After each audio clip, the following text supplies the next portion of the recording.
Greetings, this is Frina Rinamecha. I will give you to my recap.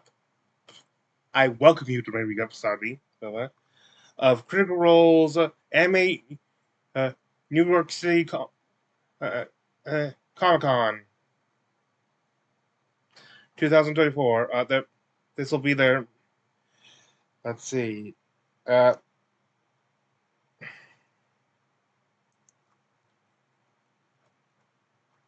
uh, Everybody, we have thank Ginny you D. so We had Ginny D much. Part of. as the host. She just explain a little after her explanation there of who she is to for those who don't know, and then he introduced the cast. Since they don't really do anything all too special for this, like show, I'm gonna just leave at that and go right into their questions. So, this is for everybody. When dubbing anime versus recording lines for The Legend of Vox Machina or the Mighty Nine animated series, is your process different when thinking about and getting into the headspace to record dialogue for these characters? Travis, you want to start us off? His main takeaway is for him that you got for the anime. There's like two main differences for that. In the anime ones, you are basically first off you are trying to like match lip movements with the ones you see on the anime, as rudimentary as those might be. Like you gotta match your dialogue so they closely correspond to what how the anime that we've seen like those terrible dubs before, and so you don't want that. Biggest thing though, while in in for the Critical Role stuff, they're often like this is their own content. They can tweak it as they will and stuff. So okay, there. But another big thing for them is like while shooting the anime, you're in a booth all by yourself and stuff. While you while you while recording one of their own shows, they're like Vox Machina or the upcoming Mighty Nine, they could do it. They're all in the same room together and could play off each other. I mean, they didn't talk about how like the beginning COVID when they started recording they like soon after they started recording stuff for the show, COVID happened, and so a lot of the early episodes, maybe possibly even going into season two, where they had to be remain separate. But they're back together recording the same thing, and it's a lot easier to play off each other.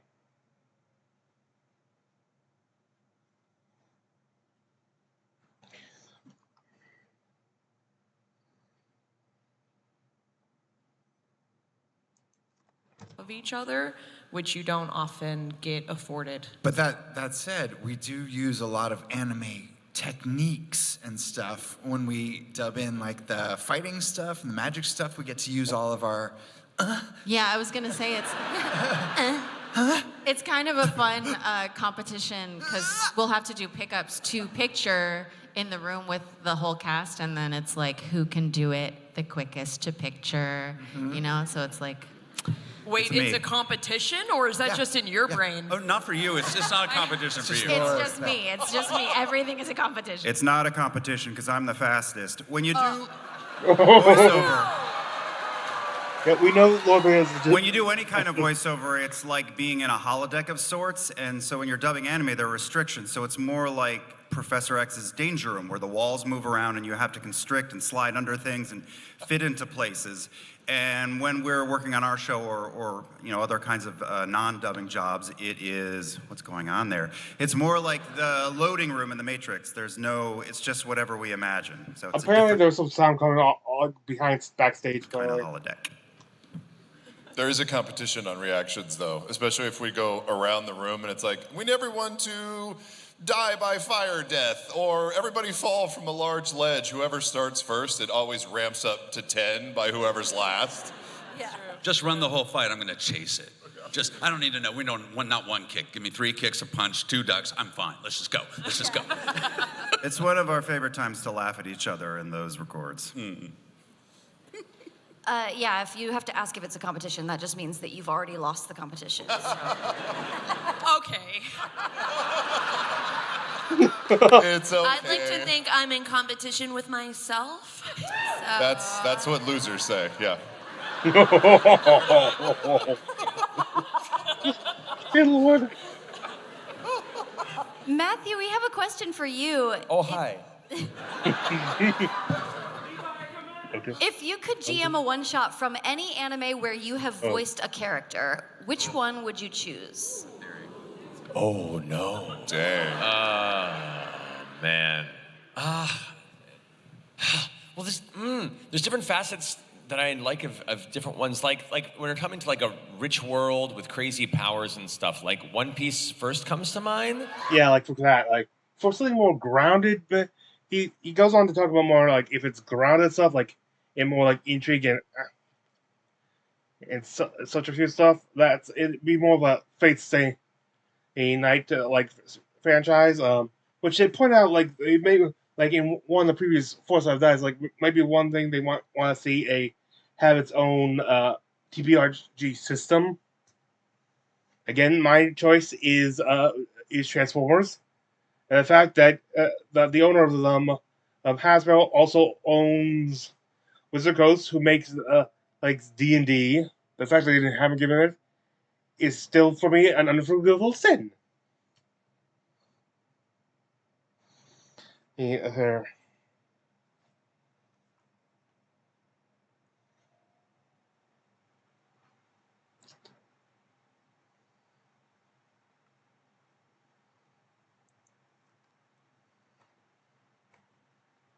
And Jester from Yeah, Laura, this one is for you. Toru from Fruits Basket and Jester from the Mighty Nine are both Look at- raised by just their mothers. How would each of these shows be different if those characters switched places? the look on her face. Look on her face. You know,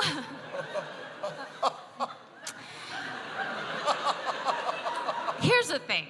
At their core, I think Toru and Jester are very similar. Like their goal in life is in line with each other, and that's to make people happy, right? They just do it in very different ways. Everybody would be animals all the time if Jester was with the Somas. And if Sprinkle is any indication, they'd all be dead. Yeah. There'd be no show. It'd be over after the pilot.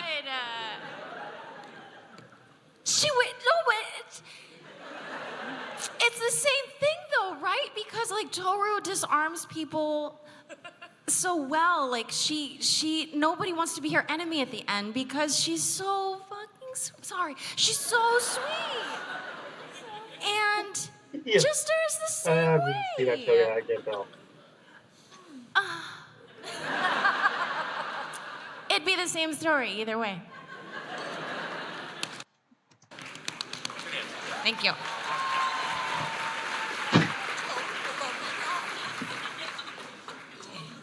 Liam, after voicing Nephrite in Sailor Moon Crystal, are there other classic anime that you'd like to see get the reboot treatment? What's happening? Someone is Something's powering We turned up. on an air compressor behind chainsaw us. to the. Someone put a quarter in one. This is not a bank. You're breaking into the wrong wall. It's my vibrator. Oh, no. It's a loud. I have a name, dude.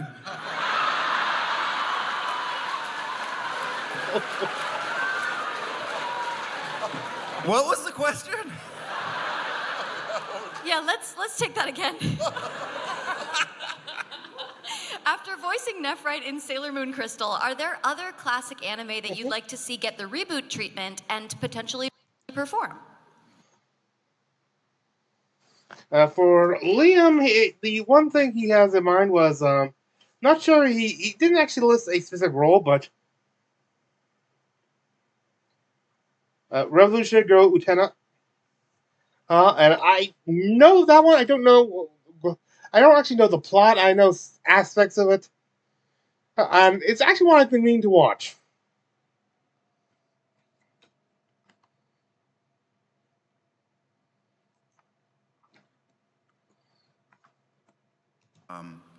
She turns into a car in the movie. The other And I answer now know how another aspect. No, I have for this is one of my favorite movies of all time is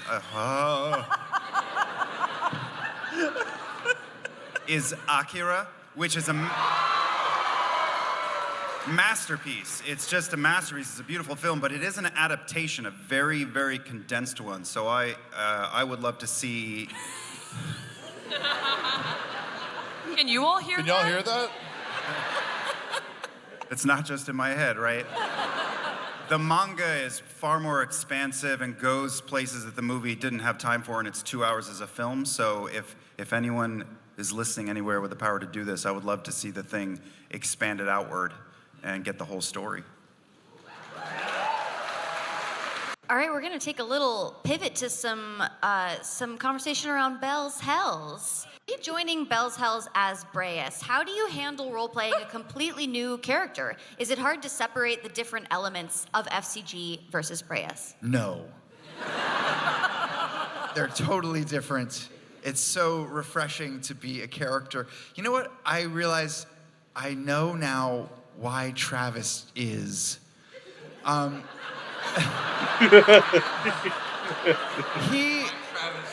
He has been this character the whole campaign who... Not whole kit. There was a bit of beginning where he played a different old goop.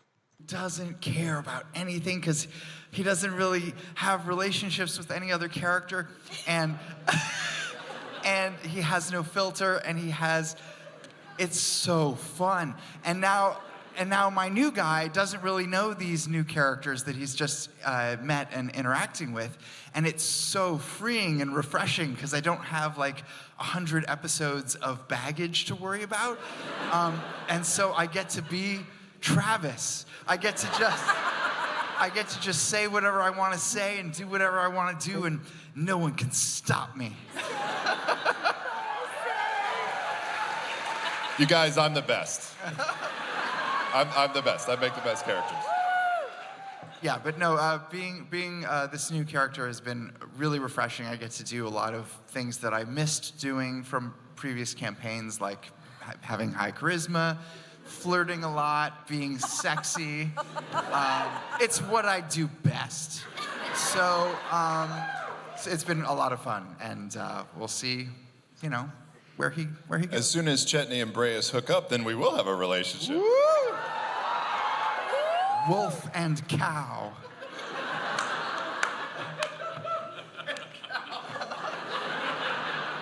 That's my favorite anime. See, Toru would do great with these guys. I don't know, that'd be considered elder abuse, though. Sequel to Tiger and Bunny, Wolf and Cow, coming soon on Aniplex. Okay, Taliesin. Oh, here goes. Prepare yourself. What was the thought process behind playing a character like Ashton who has chronic pain? Did you know that fans with chronic illnesses would be able to relate? So many people have heard me say this today I did not know how many people would relate, and it's a little horrifying. Yeah, like the fact that seems to be as more widespread than originally thought, like this particular subject, that is disturbing. He likes the fact that he gets to have a character who, well, it's one thing to have a character who drinks a lot. It's another thing to have a character who has a reason to drink a lot. Like it's medicinal. It's kind of fun to just have that there. Like it's like that there. There. He himself has like chronic migraines and stuff like that. Though he did point out that he had mentioned that recently,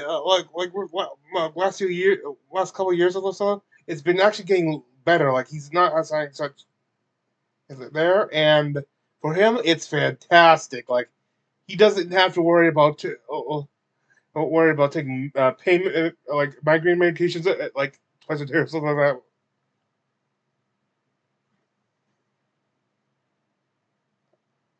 And I think I now get why he plays the character he does.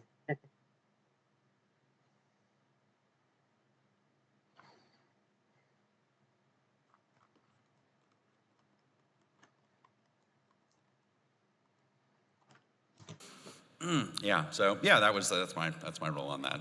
That was a downer. Anyway, move. Yeah, let's move. Yeah. It's great.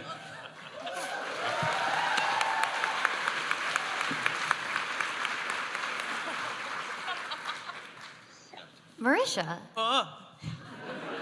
This is so fun. I just love the reactions when I say someone's name.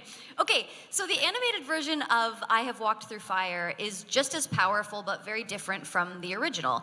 Can you tell us about making that change and keeping the meaning that helps Keyleth grow? Yeah, oh man. And she talks about how like there was one character who I forget. I think a character this was not able to be included in the animated. Kurt, she kind of missed those. Actually, I forget if she said he was or not. Or if the most. I need to rewatch that show. I started rewatching it that show. But I'm still in like season one.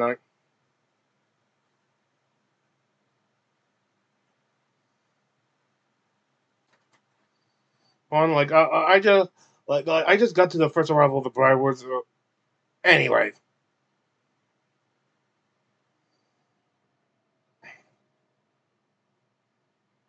she just mentioned she kind of cries every time she watches this episode, and she absolutely loves like the musical scoring of the scene. Like it helps really capture the moment.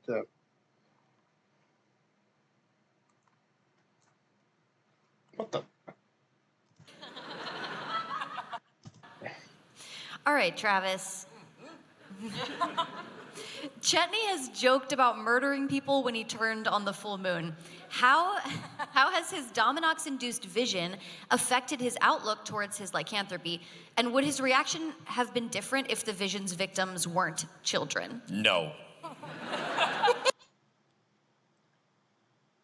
To which part? No, it was. I'm stoked to be able to turn into a wolf. Yeah, for him, he just like at this point, Chetney just is kind of assuming, like it's all was just a lie. Dalek's just trying to manipulate and making lies up. Some point, I think he's wondering if he's lying. He's either that or he's lying to himself in order to stay sane. But he does actually his surface wise does believe it was all fake to manipulate, and he is still to still be able to turn into a wolf and stuff, and to be like playing to be the wolf amongst these big shot names that they're coming into contact with now.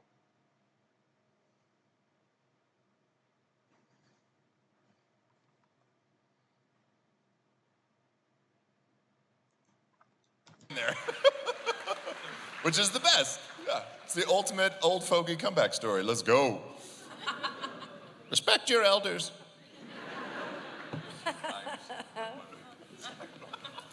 Ashley. Oh. Hi. You referred to Fern's new look, which is great. I love it. Thank you very much. You referred to Fern's new look as being more grounded with recent events. Can you elaborate on that decision and how you think this will affect Fern's role in the party?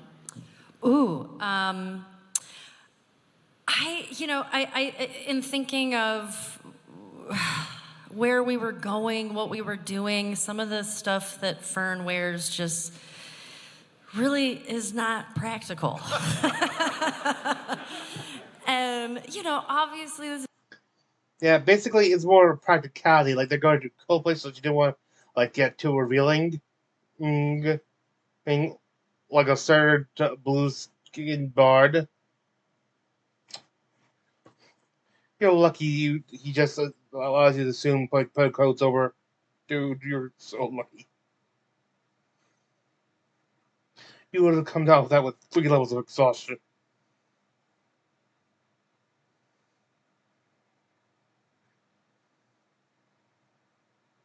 It was interesting for Ashley because she was like the youngest in her family and grew up getting a lot of hand-me-downs. For her, though, she wasn't more vulnerable, though. She kind of like found comfort in it, like it's useful stuff. It's like something that they used to share, like and share, which they're now decided to give it to you.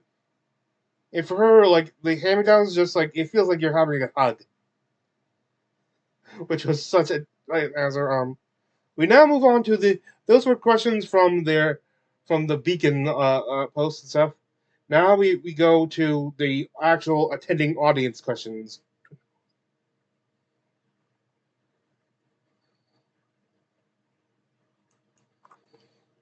Two of you must fight for the. They try to get everyone in alliance. For each question, two of you must fight for the chance to ask. Oh my gosh, your outfit is so cute. Thank you. Thank you. Love that dress. Matt, I have a question for you. Okay. You have put so much heart and soul into all the campaigns throughout the years and tying all the character stories together. How fulfilling has it been during Campaign 3 with the Bell's House to have them meet all the characters and see all of their stories tie together? It's been the best. It's something I've always wanted to kind of do since I began playing this game in high school. And it's like a dream come true for anyone who runs a D&D game. You have the consistent players that were always there. So be able to play in the same role again, which means that you could actually see see references to the actions of your previous characters in world. You get to see like your previous acts and how the impact they have.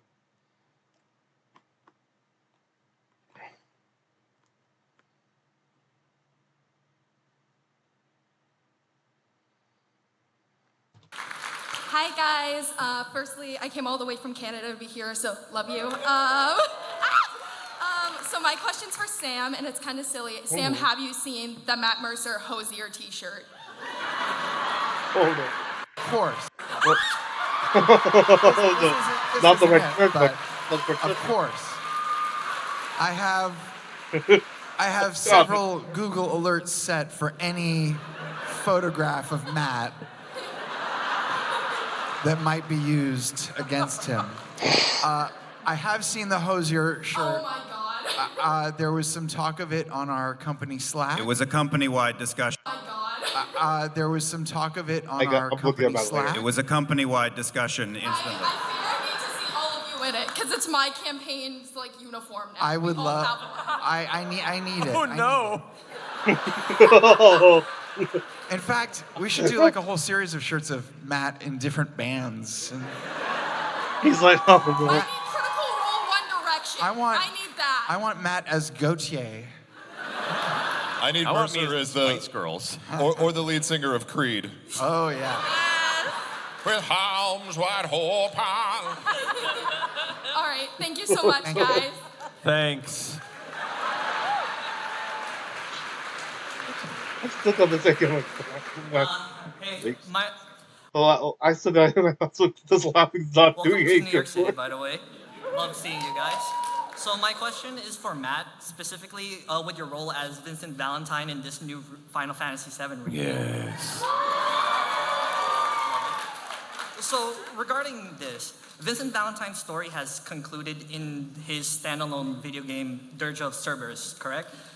But this new Rebirth universe, his story might change a little bit. I was wondering what's your opinion on, or rather how you see his story ending, because we already saw certain aspects of that game already with Yuffie's DLC. I want to ask regarding if you rather have a remake or you want to see a remaster of this video game. Oh man, I mean, I'm not against exploring more of Vincent's story, that's for sure.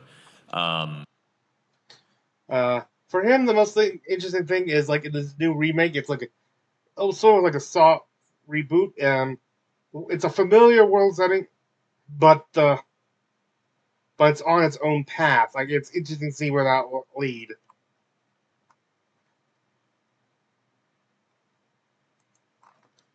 Of the ending of Dirge of Cerberus.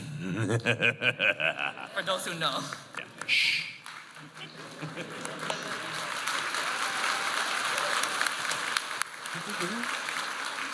Hi guys, I'm Sarah. Hey. My question's for Ashley. Ashley, Campaign 3's been your first campaign where you've gotten to be there the whole time.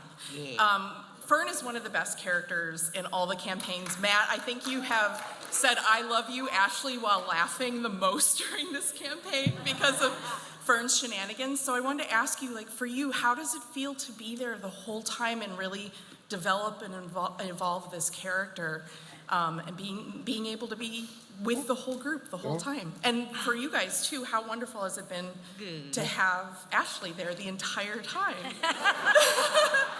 Because so much of the previous campaigns are like, we miss you, we love you, and you've gotten to be there and interact with everybody. So what has that experience been like? It's been the best. I mean, it's prior. Yeah.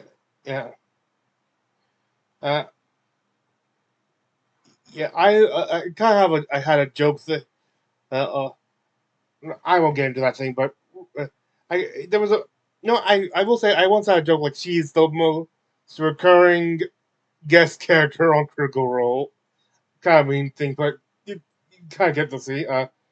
Prior to like working on that show in New York, which I still actually don't know what show that was.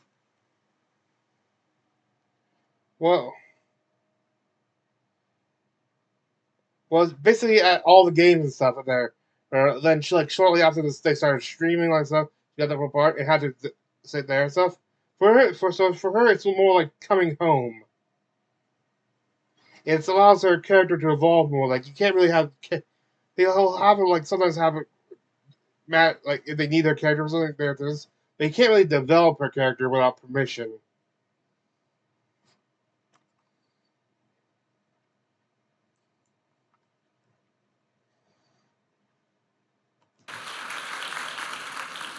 Hello. Hello. My name is Rowena. My question is for Matt. What do you do to get into the mindset of the different characters that you play so that you're taking actions or talking or making decisions as them and not them bleeding into one another or playing as yourself? It's a good question. Harnessing your psychosis helps. No,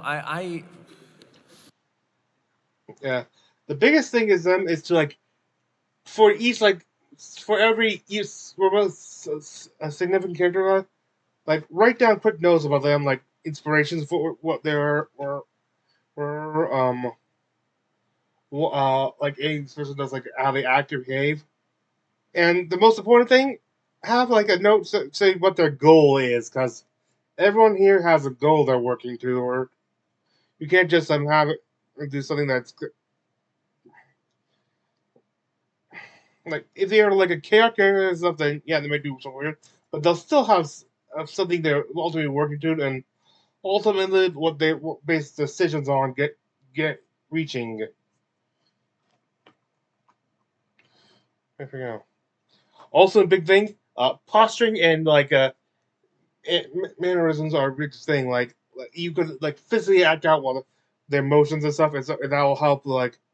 They're he was playing 4 different. They one of the people point out he was previous episode he was in playing as 4 different female characters pressing the room, and they were never once lost on which one was speaking at the time because of how they able to behave and.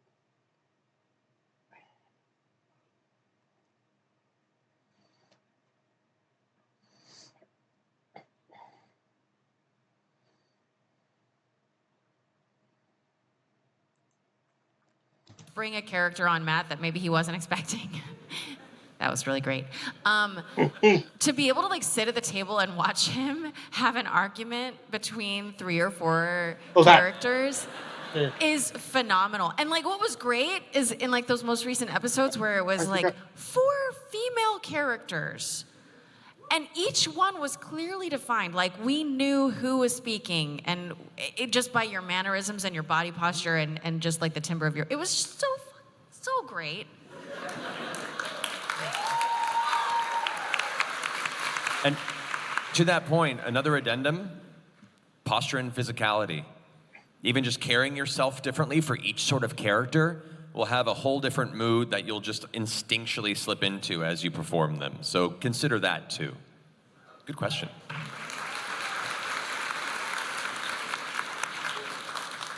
Hi. My question's for Ashley. So back in EXU Prime, when met with a future version of herself, Fern once said that it didn't seem like her future looked very bright. Now that most of the things that Fern told her came true, and knowing what lies ahead, does Fern still believe this? Ooh. Evil Fern. I know.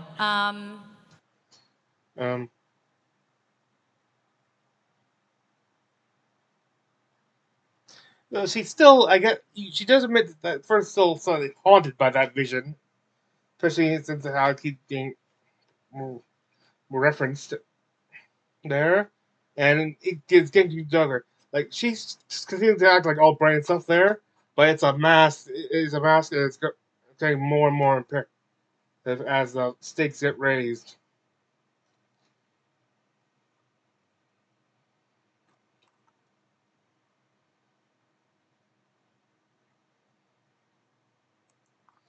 I love it when it's like a short version where you could just like hit the correct time code. Damn, TLDR, there was like an evil Fern, like doppelganger. Because he didn't, he was trying to like, well, of course I've watched the show, but for those who don't know, what are you talking about? That was, Sam, of course, did that.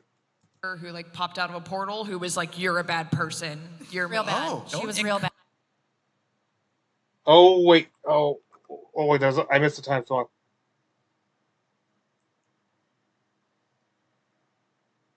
She's also trying to change up what you. But Sure for you the did. people who didn't, what are you talking about? Yes, stop one.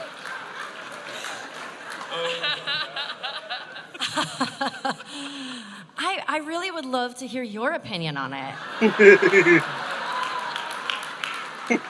My wife is here. My mom is here.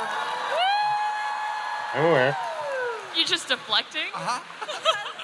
They're so beautiful. I love them both. Yeah, I think that's something that she TLDR, there was like an evil Fern, like doppelganger, who Sorry. like popped out of a portal, who was like, you're a bad person. You're Real bad. Oh, she was real bad. Encourage him. That sounds like a good episode. Make him work. Yeah, basically our logo right now is Fern's Inner Turmoil. Yeah. Whoa. There'll be no passing notes in class. Don't do that. Thank you. Thank you. Yeah, you got the shirt. Yes. I had to. Sam did a great job with that. My question is actually for you, Sam.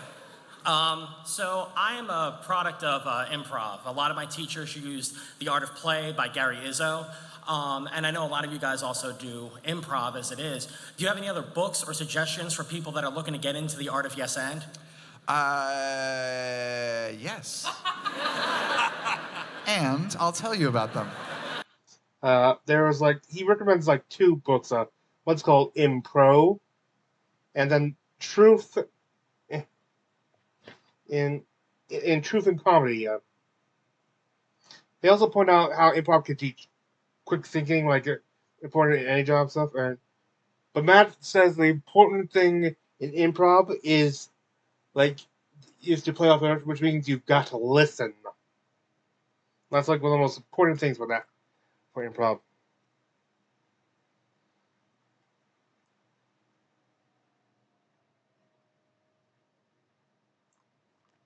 I want to jump in. It teaches you to listen, and that is super important for every. Matt said that.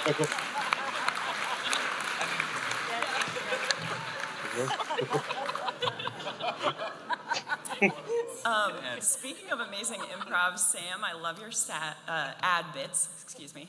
My question is for Liam and Sam, or just Liam. It'll make sense in a moment. About 4 years ago, there was a very contentious race for the 69th presidential campaign. And so I was wondering, are you going to run for a second term, or is there another seat you might be running for? I would like to take this moment to officially bow out of the race and formally endorse Ashley Johnson for president.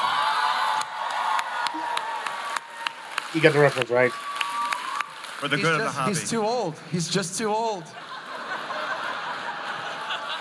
Get the reference now? Thank you. We have a very special guest joining us right now. Oh, this. Oh, no. Oh, no. Mom Lynn. I love everyone on stage, and I love everyone in the audience. But my question is for Sam. I happen to know that ever since you were a little boy, when you were ever asked what you wanted to be when you grow up, you always said a minotaur. Is that true? Lenore, is that true? And I wonder if that affected your choice.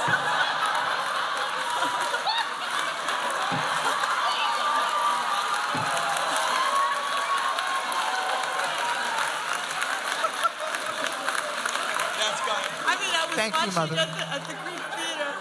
Don't want to put you on the Well, spot. you're the one who just said to follow my dreams. You took me to all those cow fields and let me stomp around in the dung, and you inspired me. You inspired me to follow my dreams and become half cow. And I couldn't have done anything without you and your support, and I love you so much. I love you. Love you, Mom Lib.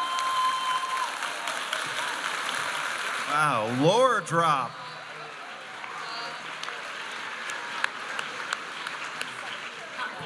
Hi. First off, I just wanted to say I started watching Critical Role back even before the Briarwoods, and I want to say, way back, and I say thank you because you saved my sanity during veterinary school. So, I guess for everyone, for Marisha, so we're coming up on this is the 50th anniversary of D&D. And I mean, I've been playing since 3.5, some of you guys have been playing since the Red Box days. How does it feel knowing that you guys are one of the main drivers for the D&D Renaissance in the past several years, and the legacy that you're going to leave behind is going to be as big as, honestly, Eberron, Forgotten Realms, even you're going to be a lasting legacy in the game. How do you guys feel about, I guess, what are you guys thinking about that? Oof. The look on your face. I've been thinking about it for the entire last decade. The main summary is it's like magic for them. They never imagined it would get so as big as it. Remember, if you want more in-depth stuff, watch the actual video. This is already on YouTube, as you see I'm watching it on, and there will be a link, of course, in the description.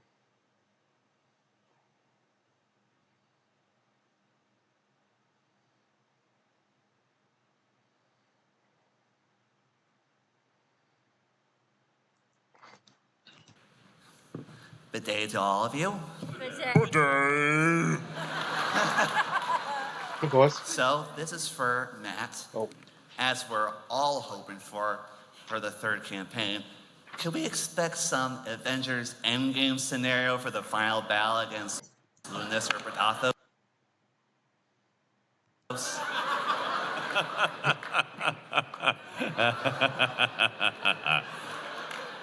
Who knows?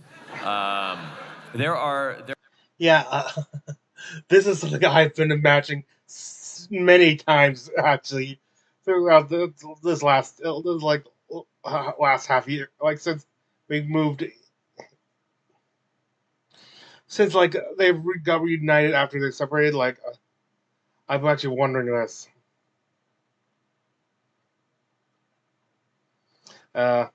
He points out there are many forces on many fronts right now on this. Like even though the ones who are not directly with the Vanguard, they also have to deal with many of the ancient terrors or whatever that have been unleashed because of the solstice. So it's a matter of who they can get at the time. It looks like, assuming they survive mission, they could at very least potentially get a thing where all three.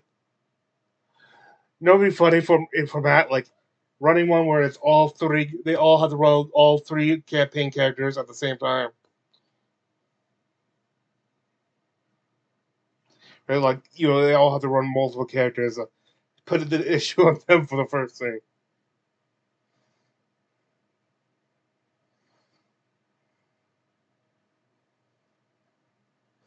Well, main thing is we'll have to see, and they can certainly try to get arrange that.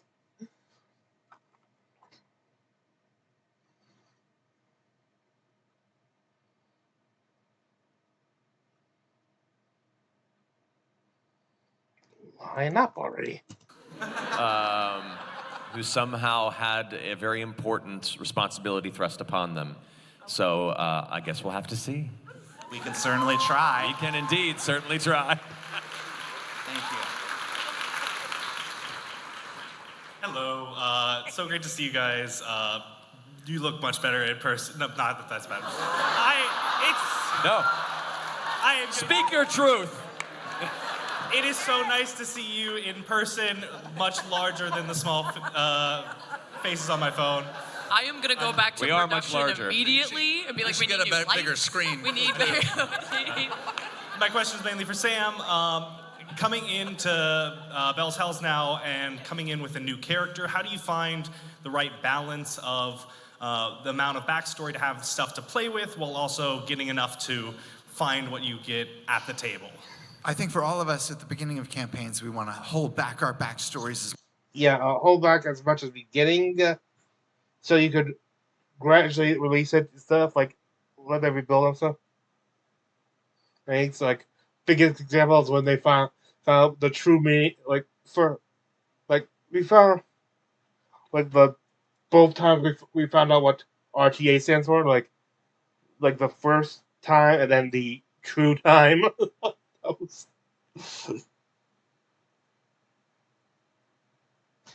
However, he also knows that he's currently introducing a new character, but late in the game, like he doesn't know how many episodes it is. Like, depending on the roles and stuff, this campaign could end in like 2 episodes. Probably not, but they'll probably try to hold out for until getting close to the end of the year.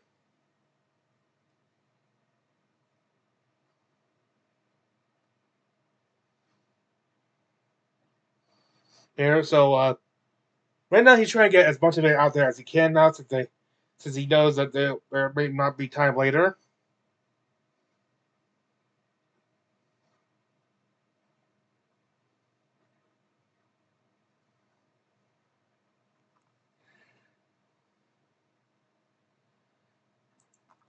Most of it out already, so. You're a liar. No, you didn't. No way. No way. How do you do that face? It's not it, is it? Do it, Matt. Do the wolf face. There it is.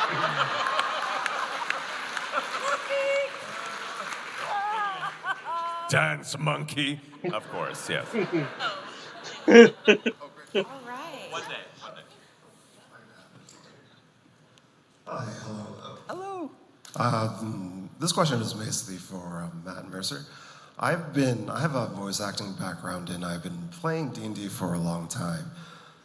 One of the most fun times that I've had with playing D&D was back in university when I got to play with a bunch of other voice actors and theater goers, and we had a lot of art. Like the RP there was some of the top-notch stuff that you could have, at least for us. Nowadays, it's we've moved on, we've separated, gone our separate ways, and you know, people living in different countries now. And for me, that's probably one of the most fun times that I've had. Oh yes, of course. I will.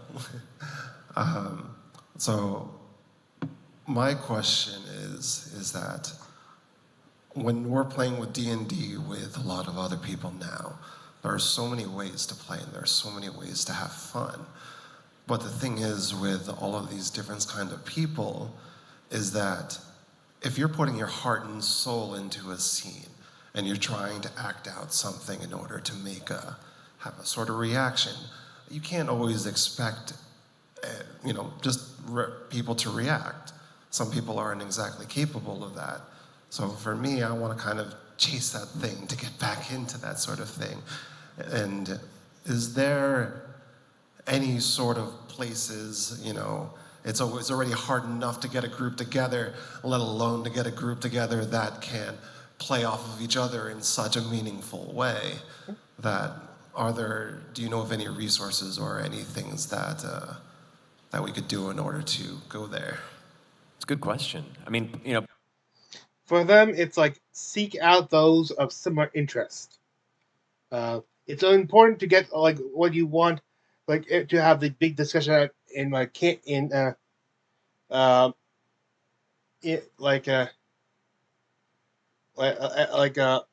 game zero, or beforehand when they're planning everything out, like what you kind of were hoping to get out of this. It's not make sure you are aligned with everyone else. Also, good thing to note, see the theater kids. They may be a good play if they don't take it too seriously.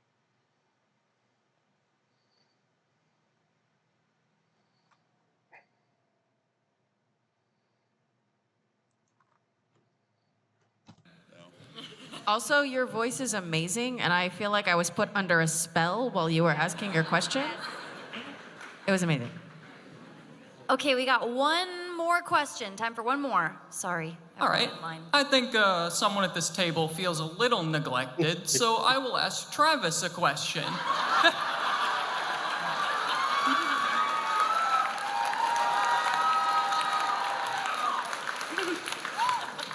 My question for Travis is, if you could pick one character that you've played to like hang out with IRL and have a beer, who would it be and why? Oh man, definitely not Chetney. Can't trust that guy. It would be my buddy Grog.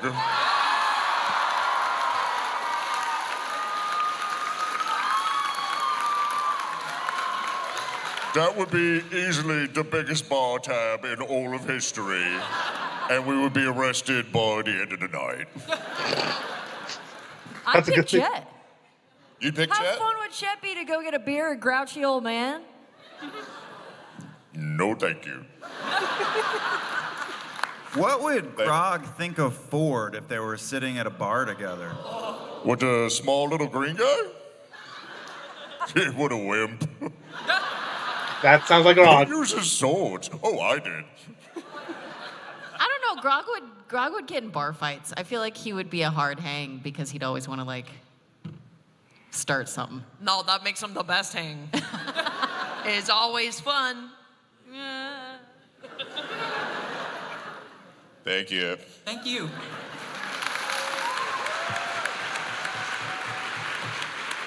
Thank you all so much for coming.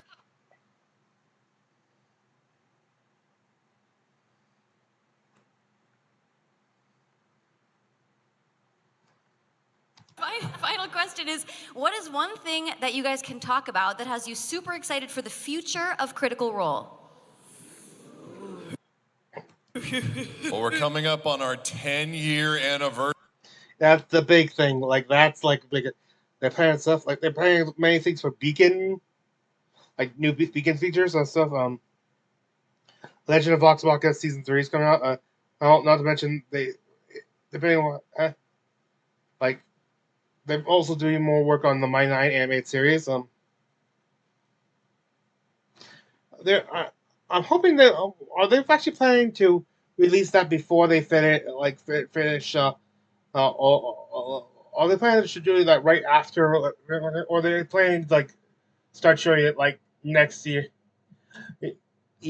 while they're still shooting Vox Machina, despite that they're taking place afterward, and there might be spoilers for those who are just getting in watching this.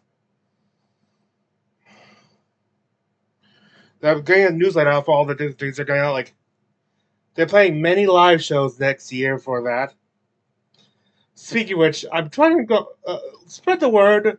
I'm trying to see if I could get anyone to potentially sponsor a Critical Role based Comic Con, Crit R Con. This is half joking, but kind of serious. I want to stuff next year could be a good thing to do, especially if they do live shows. That well way to have that. They want, if they actually get their own Comic Con, they would want to be there and do their own show. How the other thing is they're also Dagger will be fully released next year. Going into that they're still making slight tricks there, and I think I did check on upcoming events before this year's outset. They're going to have a live show, a Dagger Heart live show, and that they come in, they say goodbyes, and end. And that I enter the final part of this recap. Reviewing some of my own work, my homebrew. In this case, it is the Longsword Life Collector. It's a longsword that can be wielded by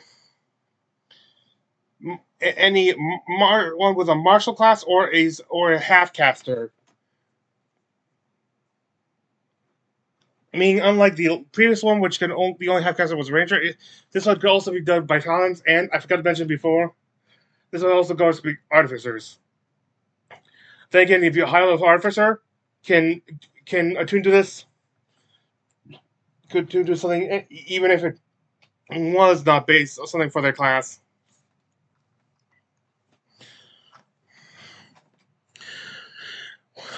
This thing was kind of based. Well, one of the D&D thing was this was a hyped up version of the life stealing blade.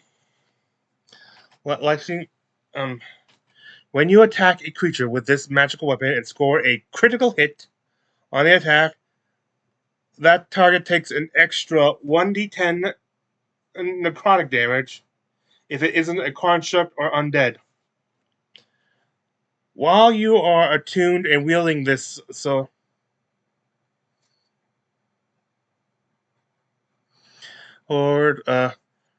you can regain 1d4 plus 1 hit points at the end of every one of your turns. This is a very rare, if not legendary, weapon.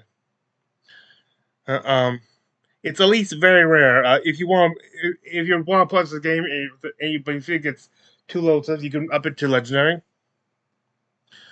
Also, when a creature that was struck with this weapon, and if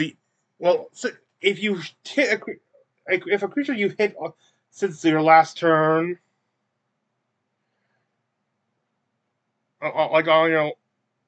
since your last turn, who isn't a construct undead, attempts to regain is about to regain hit points. Right, you may use your reaction to cause them to take necrotic damage instead, equal to the amount they would have recovered. You can use this reaction a number of times equal to your proficiency bonus. Again, all uses while a long rest, as long as you're still attuned to the blade. Otherwise, it's still only using her.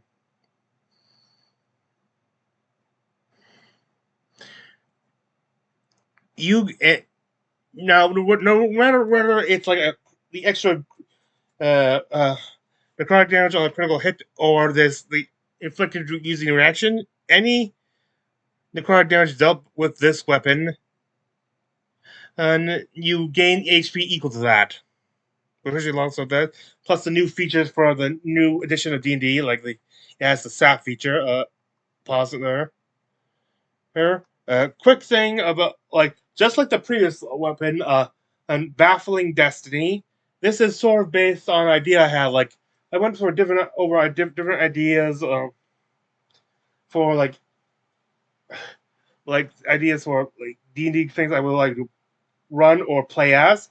And if I played it, one idea was playing as your favorite Yu-Gi-Oh monster. Mine is the classic Yu-Gi-Oh monster Celtic Guardian, or as it's known in Japan as, I won't say the actual Japanese name, but what they translate to, Elf Swordsman.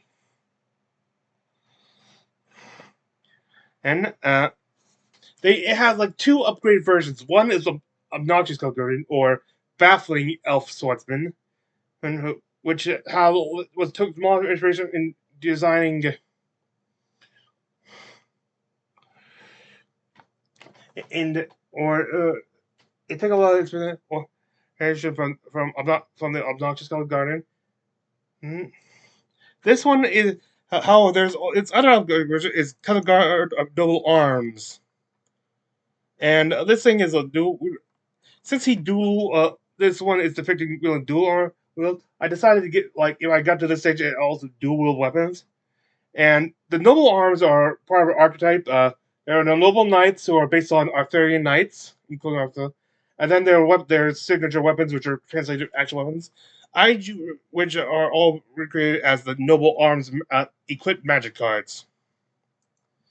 I picked 3, noble arms destiny, which I included with baffling destiny, and then I chose the 2 which represent were the different versions of Excalibur in this.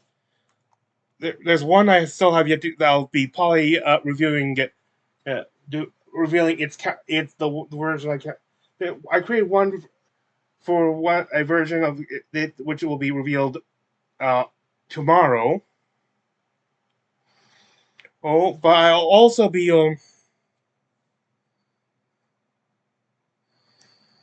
reviewing. But I also did this one, which is Caliburn, which is the original name of Excalibur. It can only be equipped to warrior type monsters. Hence, only martial or half casters, who are also half martial. It gets 500. So I didn't really include an attack bonus for this, though.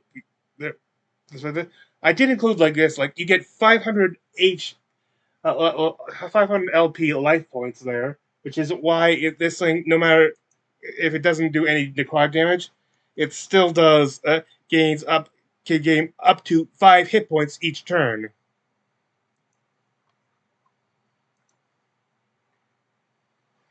There, that's the same. And like I said before, I have one more of these swords in this particular collection to reveal, and which should be revealed tomorrow. Otherwise, I thank you for joining me. This is Freenair Reinventia, and I wish thee good fortune of the quest of life. What the?